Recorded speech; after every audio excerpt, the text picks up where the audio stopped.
I played Pillars of Eternity 1. Good game, very fun.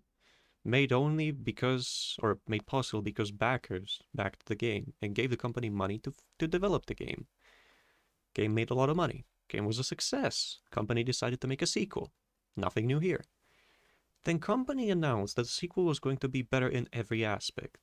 From the visuals, which frankly I don't care about in a game such as Pillars, because they are there just to give you something to focus on. And I definitely don't play a game like Pillars for the visuals. And it was supposed to have better visuals, be fully voice acted. Original game couldn't afford full voice acting because that would be too expensive with the amount of funds they had. And it was just going to have better design and all these claims. It was going to be better in every way. I bought the game, turned it on, and within the first 2 minutes I was put off. Something didn't feel right. And I looked online and I typed this particular sentence: Pillars of Eternity 2 has bad writing. And I got 2,040,000 results. Mind you, this doesn't show all of them because if I type in a different way, Google might come up with different results related to this too. But 2 million is already a pretty significant number, wouldn't you think? Now, what do I want to say by this? I got put up by the game and I looked online to see if there were other people who felt that way. And then I got into reading what they had to say about it. Apparently, except for visuals, which are improved, and the full voice acting, everything else seems to have regressed and gone worse.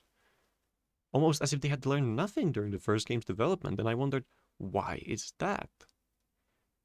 So, you'll find these posts across Steam forums, across Reddit, and across the official forums. Now, they get handled differently on each of the forums, and I think I know what happened. You ready for this? Put on your detective's hat. Say it with me. The studio went woke and will soon be going broke. Maybe. I don't know. To elaborate, because get woke go broke is just a catchphrase, but often it does have something to it. Because the phrase encompasses or involves the concept of a studio setting aside the priorities a company should have, making a good product, and instead making a product that is charged with politics and wants to force something on you.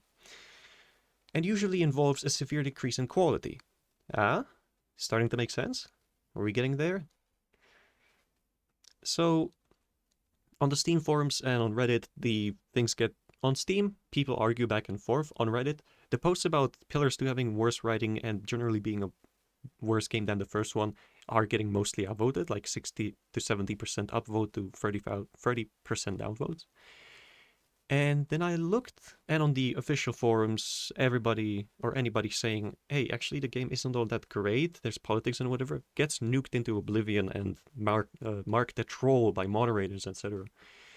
And so I looked at what could be the cause. I found that the writer for the first game, Chris Avallone, went to work on Pathfinder Kingmaker, I think, and wasn't available, so they chose a different writer who also worked on the first game.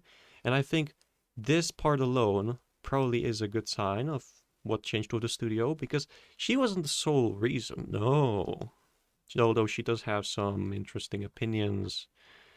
40 and unmarried, and how do I put it? Probably unmarried, I don't know. Making assumptions, yes. But the thing that I wanted to get to was this. So apparently, in the original game that was made in, I don't know, when was it made? I do know that the article talks about 2012, but point is, in the original game there was a joke about trans. And Twitter got mad, and then the devs removed it. But that meant that at least they felt somewhat confident that they weren't woke or wanted to make fun of the woke. And then something happened. They started firing people for wrong opinions. Not for how good or bad they were when it comes to game development, but they started firing for opinions. And it seems as if it started getting woke, the studio that is. So, for the purposes of summarizing things together, I will read this. Because apparently everybody who's a good, how do I put it? Everybody who's a good games industry reporter, or at least gets many views, does this. So Pillars of Eternity 2 is infested with social justice propaganda. When Obsidian Entertainment announced Pillars of Eternity in 2012, a lot of unapologetic nerds, myself included, took notice. You see, this game was conceived as a spiritual successor to none other than Baldur's Gate, one of the greatest RPGs ever made, which I have to say I never played. I played things after that. I played Dragon Age and Fallout and others. And for the most part, Obsidian ended up exceeding our expectations. Aside from being an excellent game, Pillars of Eternity also exhibited the same lack of pause that marked its predecessor. I don't know what pause is. Its fictional setting, based on medieval Europe, was one in which men were men, women were women, and the section that I don't think I can read because I would get probably shat on by YouTube. But anyway, Pillars even included a transphobic, quote-unquote, joke that caused Twitter to chimp out and demand its removal. True, Obsidian gave in to them, but the fact that the devs incorporated the joke at all suggests that they were not of the prevailing SJW mindset, which is great because, as I said,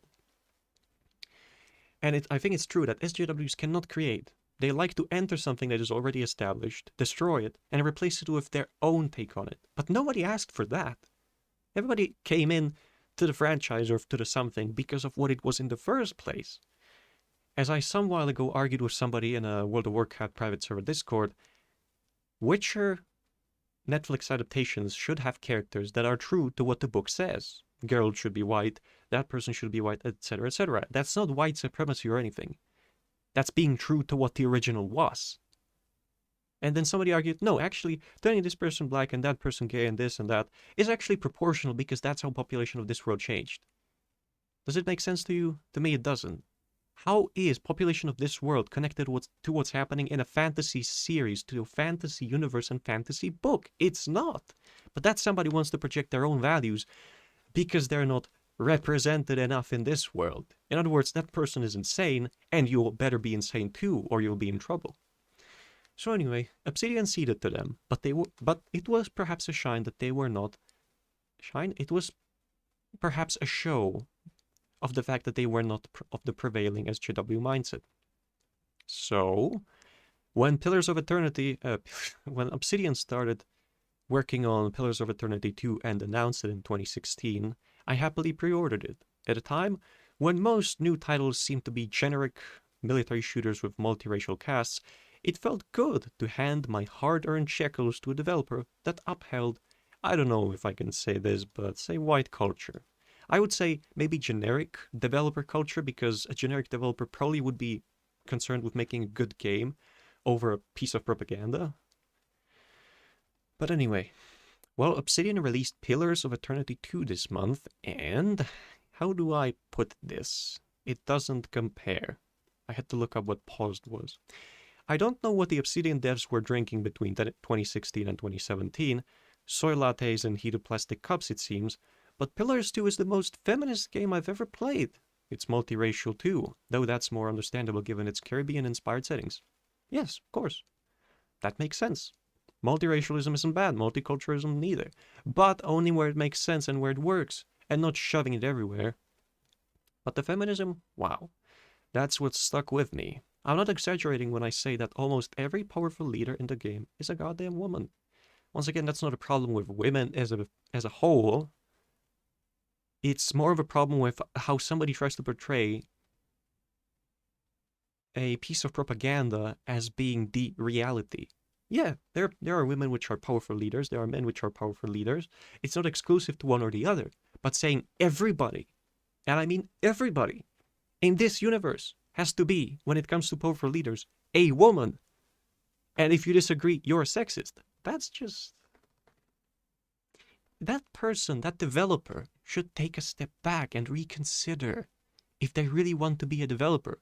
Because if they say yes, then this is not really a path on which, if they go, they'll earn a lot of money. Not for a long while anyway. So the head of an estate, an influential banker who gives the player orders. The player is, by the way, a being, one of very few which can see and manipulate souls. But you take orders from a banker woman. Because the developer said so. The head of a tribe, a headstrong queen who gives the player orders.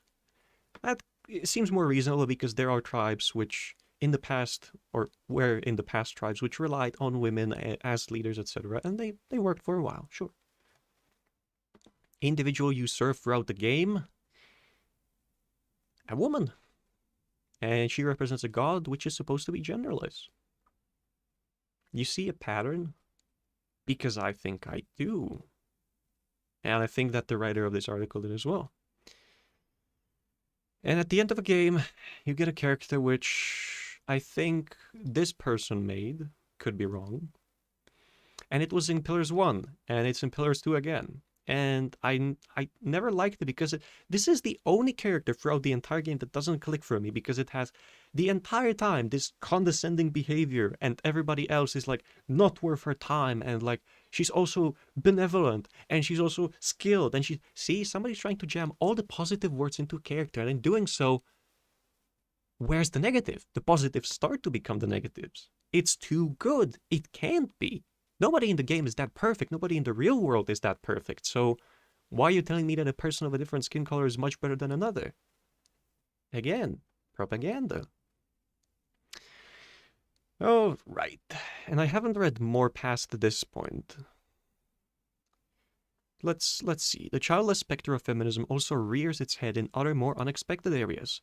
Upon reaching the inner chamber of a dungeon called Oathbinder's Sanctum, for example, you're greeted with the sight of a man who is about to be executed for treason by a group of hooded cultists. The leader of the cultists is a woman who... Well, you know, I don't know. Oh, right! That's right! She's a powerful woman who needs no man. This is getting ridiculous. It just goes on and on. Shameless, incessant, and deliberate. The few male leaders in the game tend to be incompetent and, in at least one instance, end up being replaced by stronger female leaders depending on the choices you've made up to that point. But that's not all. There's also a huge amount of homosexual propaganda in Pillars 2. All of the romanceable NPCs in the game are bisexual, and there are also scripted encounters at sea where members of your ship's crew, usually men, enter your living quarters hoping for a cheeky backdoor romp. I'm so sick of this shit. I expect this kind of nonsense from Canadians. At least 80% of major SJW games, from Dragon Age Inquisition to Mass Effect Andromeda to Deus Ex Mankind Divided, are Trudeau Land productions. But not from American devs who specialize in isometric RPGs. Well, not anymore. Like the first game, Pillars of Eternity, 2's audience is white men of a certain age, 30 plus. I guess I'm an exception. Who are fueled by nostalgia for the Infinity Engine games. These are the same people who are victimized in real life by somethingery that Obsidian now promotes. What sort of studio is dumb enough to bite the hand that feeds it? That's the point, isn't it? Games industry as of, say, 2014, 2014 maybe, started being like this. It's not just games development studios, it's also governments. Governments are starting to, in my humble opinion, governments are starting to involve more and more policies that are against what the citizens, what the people want. Things are starting to be turned around on their head. Have you also noticed the international relationships? Some entities, some governments trying to stir up a frenzy against Russia while claiming that China is actually a good guy and that it's going to help the US economy. That European Union is great and that there's nothing to be seen. In France, where generals and serving military members are threatening a civil war if nothing is done about the daily terror or weekly terrorism attacks. France, to this day, has in the streets of Paris many soldiers which have to patrol because the threat of a terrorist attack is so high. And it's not amateur terrorists, it's trained individuals who cover each other when reloading, and they're trying to maximize the damage they do. And they are prepared to give their lives because they wear bomb vests and everything. It's like, why? That's not the reality that I want, and I doubt it's the reality most people would want. It's turned on its head. But we're not the ones turning it on its head. Then who is? Anyway, if Obsidian thinks it's going to attract more female buyers with this feminism, then they're in for a shock. Because women, okay, I don't agree with that, wouldn't understand RPG rule sets if they were explained to them. I disagree. I think they would, but there is something to it because I think that women tend to play like easier games or don't get into games as much because they like things that have more emotions in them. So they read books, they watch movies, etc. I like to play games more, and that's just the thing. Everybody's different, right? So I disagree with that part. This is hieroglyphics to everyone except white men. I wouldn't say that either. I think a black man, an Asian man, they can understand this too. I don't agree with this, but anyway.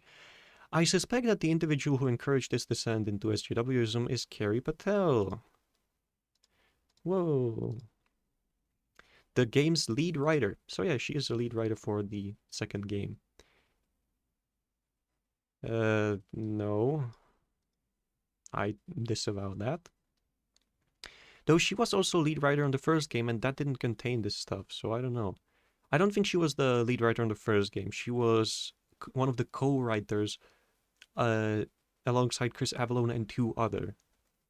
Yeah, she was one of the three head writers on the original game and is credited as sole head writer on this one. Yeah. Regardless, the community has noticed Obsidian's agenda. Even the game's Steam forum is filled with people complaining about its SJW content. And the initial sales of the game have been poor compared to those of the hugely successful original. Wonder why? I think we've gone through it. Needless to say, I encourage all readers to boycott this game. It pains me to say that because Obsidian was once a leading light in the game development. They made New Vegas, yeah, but this is just too much. If you must play players too, but don't want to support the nation-wrecking politics, take a hint from the game's pirate setting. That's a good one. As for me, I think I'm going to reinstall Quake again. Fuck this century, I'm gonna go back to Windows 95 too. Oh my. This is pretty good. It's a pretty good article. I don't know what any of this is for, but yeah, it's a problem. This is a big problem in games development, in my opinion anyway. As a privileged white male, as some spiteful American activists would want to call me, or Swedish activists would want to call me, or German activists. Mind you, in what way am I privileged? I live in a post-communist bloc country. I don't get paid more by staying home than if I went to work, unlike you Americans do at the moment. Mind you, your economy is about to collapse because, haha, joke's on you. Well, I'm not going to really say the reasons because I don't think you two would like them, but anyway. And I've had to work hard to keep my family in one piece because parents were always against each other and there's been a lot of turmoil. I don't come from a privileged background by any means. I've had to work hard to integrate into society and actually have any friends whatsoever and to try and fit in. In what way am I privileged? I'm not. I can't stay at home and just write about garbage all day and be paid for it. You can. How am I privileged? Anyway, on to the next one.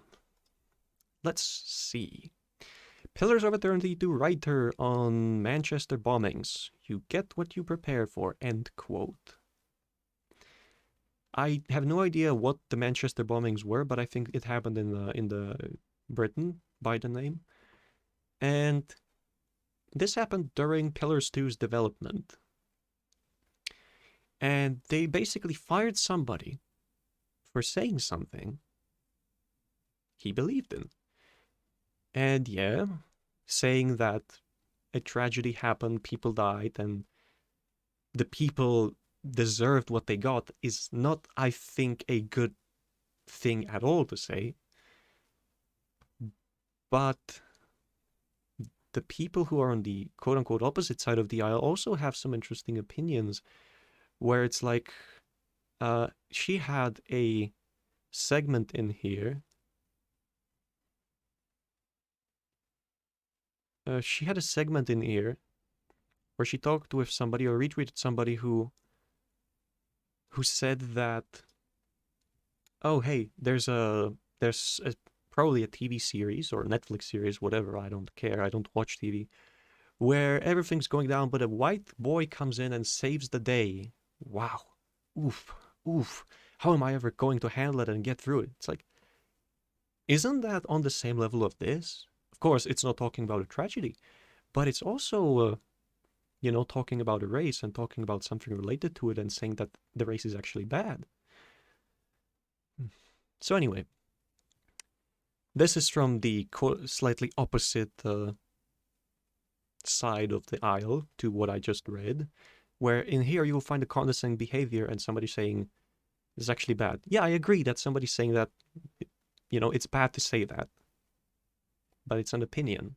If you can't have an opinion, you can't say it out loud, however terrible it is, then you're not really a free person, are you? As somebody said, if you can think it, you're a free person. So by that standard, is North Korea a free country because you can think things? Never mind, you can't say anything because you will get executed by the firing squad. Anyway, a series of highly controversial comments reportedly made by a writer for Pillars of Eternity to Deadfire has surfaced online, in which an RPG forum account seemingly associated with the writer, said of the Manchester bombings that you get what you prepare for. Now, the rest of this, I read through some of it and I don't really like what the person said, but that doesn't mean I would fire him if he's still a good developer. And my goal as the lead of a company would be to make a good game that sells well so I can continue my business and not to start working on politics and pushing politics in. So, is it mean to say you get what you prepare for? Is that a nasty thing to say? Because I feel as though if I had my way, a lot more people would be alive right now. Maybe that's just me. The problem is so obvious it should be self-rectifying, but here we are, again. Nothing but frustration, sadness, and anger on this end. After that follows a paragraph about Muslims. In another post he wrote, "This is why I see mindful immigration at a time like this as a form of preservation of Western ideals." And I disagree with that as well. But the problem is, I think that he could have put it in a more nuanced way. Controlled migration, controlling who actually comes into your country and keeping a check on it is a way to keep the nation and the country in one piece. If you let in uncontrolled amounts of people, whatever country they're from, you're probably bound to get a lot of problems.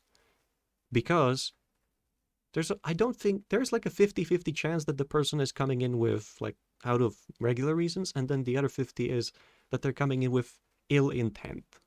Yeah. When it comes to America, anyway. In this country where I live, we control our borders, and we don't have this type of problems on a daily basis. France and US do. And they don't really look to their borders, do they? Huh. Wonder where the problem is. But anyway, after these forum posts made their way to Reddit, the developer, because this is supposedly his connected Reddit account, posted a now deleted comment in the RPG Codex forum earlier this morning claiming that he had handed his resignation letter to Josh Sawyer, accepting full responsibility. Doesn't matter, I sent Josh my resignation from the project. It would be some real bullshit for some freelancer to drop a steamy deuce of a controversy on their development, and I just don't think that is fair to them. The Manchester comment was embarrassingly insensitive even now. It was just me typing and posting, so I accept full responsibility. It is what it is. See you, Space Cowboys, I'm going for a run. So, he does say that it's his own decision, but was it? Could have also been threatened to, if he already got hired and was congratulated on the post, then it could have also been an internal threaten with like a lawsuit if he doesn't apologize and hand in his resignation, and also that he cannot mention that he was threatened or something. It's like, where's the truth now? We're in an age of information where information can be much more powerful than weapons. Be at the right time, at the right place, you can become super rich and win life. Wrong time, wrong place, not only you will die, people around you will suffer, and you're gonna get into eternal damnation. And it's quite difficult to try to navigate the current age. But I think that the one point that does connect these things is that get woke, go broke is actually a concept that exists, and that things are being turned around on their head. And I don't really know why. Do you? I don't think we should let it happen. If a universe, a game universe, or game series, or a TV series is actually great, and somebody comes in and starts replacing things with politics and or politics related things and starts destroying the thing and telling you no, it's actually been improved, I don't think you should take it. I think you should let that somebody know that it's not actually good. It's worse than before. You don't like it. And if the company wants money, it better start doing what it did before, making a good game, making a good TV series, and not focusing on hiring people who push politics. It's a shame. Especially after seeing Outer Worlds, which wasn't a bad game. It was okay. But once again, what was the story in the initial location where you come in? Mayor is incompetent. Who can replace him? Strong, independent scientist woman. I rest my case. Not much of evidence when it comes to Outer Worlds, but the game wasn't all too great. It was okay, but it missed something. It lacked something, much like Pillars 2. Anyway, maybe I'll get a strike for this video. Maybe I won't. Yeah, I don't know. I don't think anybody watches my channel or my videos anymore, so... Well, I'll see you next time. Or maybe I won't. Depends on the overlords, what they say.